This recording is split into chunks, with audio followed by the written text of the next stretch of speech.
Yun na inaksan kong ipot.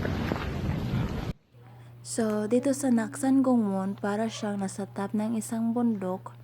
Kasi makikita mo dito sa baba, yung mga malalaking buildings na dito sa Seoul. Parang makikita mo lahat ng buildings dito sa Seoul. Ayun, so, sa oras na to, mga 5 PM na to, pero kahit 5 PM na, medyo may mga araw pa rin siya, mainit pa rin yung araw niya. Tapos yung lamig, tumitindi na yung lamig niya. Medyo nanginginig na nga yung kamay ko dito, pero carry pa rin naman, na-enjoy pa rin naman yung Naksan Gungwon natin. Dito sa Naksan Gungwon, kahit pupunta ka dito ng lamig, hindi ka talaga magsisisi.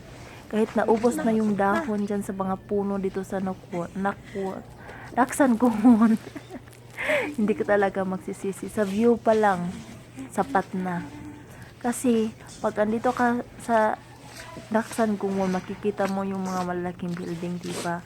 Tapos makikita mo rin dito yung Namsan Tower. Mamaya ipapakita ko. Dito super lamig na, kahit makikita nyo may araw, pero medyo mainit dyan, pero super lamig talaga, as in super lamig na. Yung kamay ko nga dito namumula na, tapos nanginginig na din, pero na-enjoy ko pa din naman. Ang ganda kasi ng view. Tapos masaya lang ako kasi nito, ipapakita ko sa inyo yung Namsan Tower.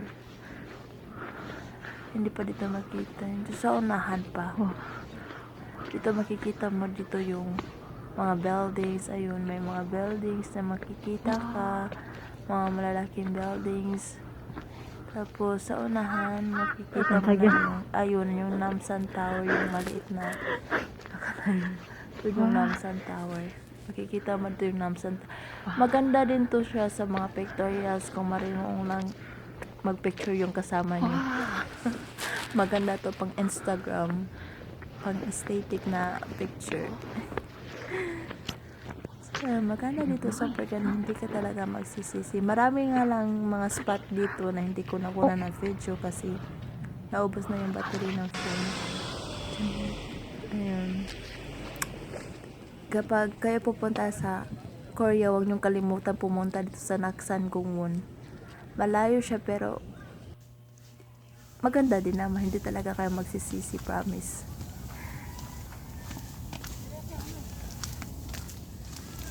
Magkana dito pag may ka-date ka.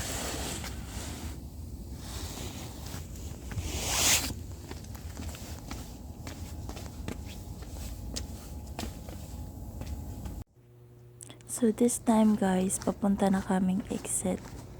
Palabas na kami sa Naksan Gungwon. Pero sa dinadaanan namin dito, maganda din namang mga pagpicturean. Nag-tiktok nga ako dito eh. Papakita ko sa inyo.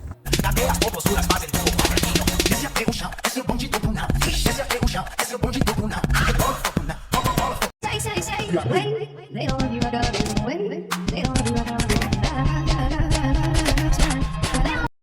Hi guys, so paalis na kami dito. Pupunta na kami sa next destination. Where am I?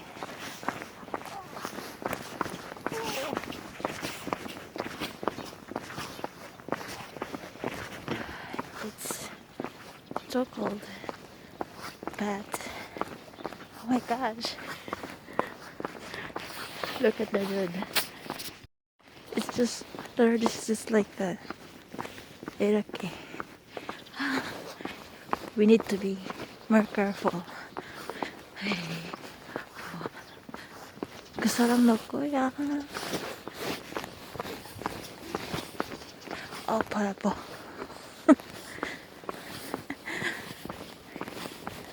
그 사람 누구야?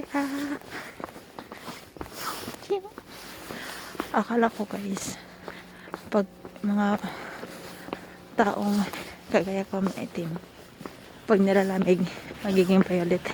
Hindi pala. Pumupula pala yung kamay.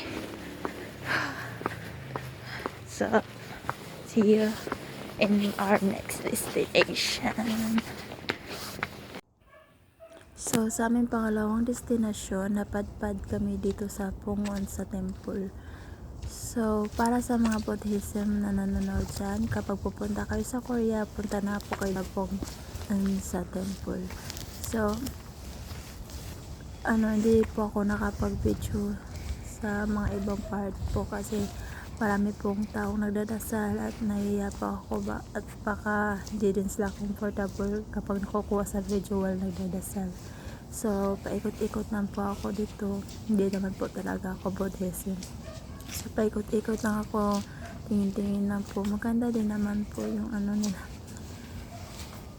Tapos, pasensya na rin po kasi hindi ko po na-videohan lahat.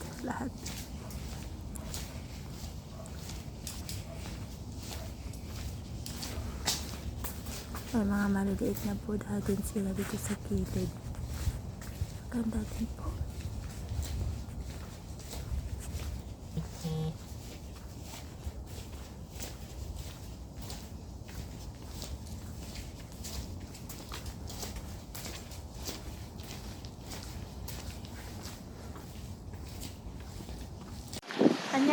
So, in our third stop, we are here in Cheonggyecheon.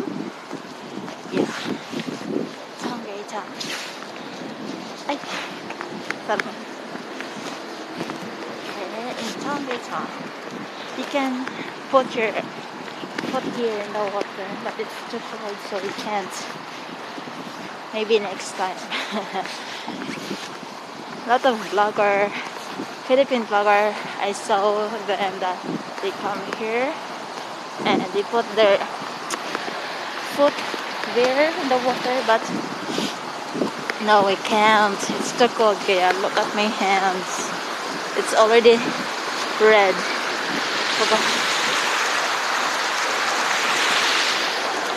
Ang lamig. Ang boya. So,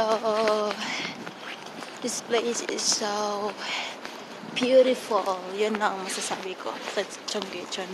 Gusto ko nga ilagay yung paa ko sa tubig because I think it's too refreshing. It's too refreshing kasi pag ilagay mo yung paa mo sa tubig, diba? Kaso hindi pwede, baka mamatay ako sa lamig. It's too cold kaya. So, ayun yung kasama ko. Ayaw kasi niya makita sa camera. Nahihiya siya.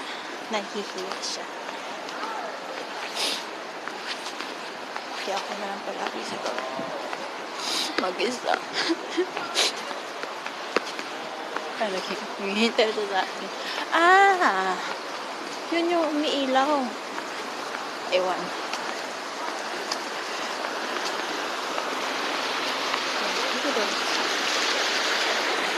Wow.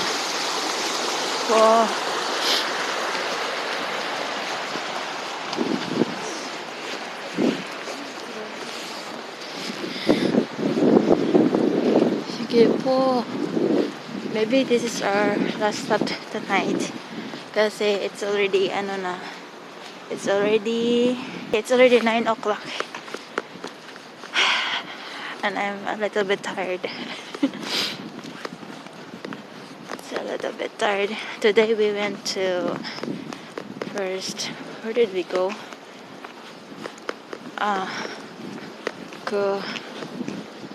Gongwon. Naksan Gongwon. 그리고 our next stop is the place where it's a lot of Buddha. I forgot the name. I will put in the below. And this is our third stop here in Cheonggyecheon. Yung sa ibang vlogger, dun yata yun or dito ba na bridge? Yung umiilaw or dun pa sa unahan. Umiilaw yung bridge. Siguro dun.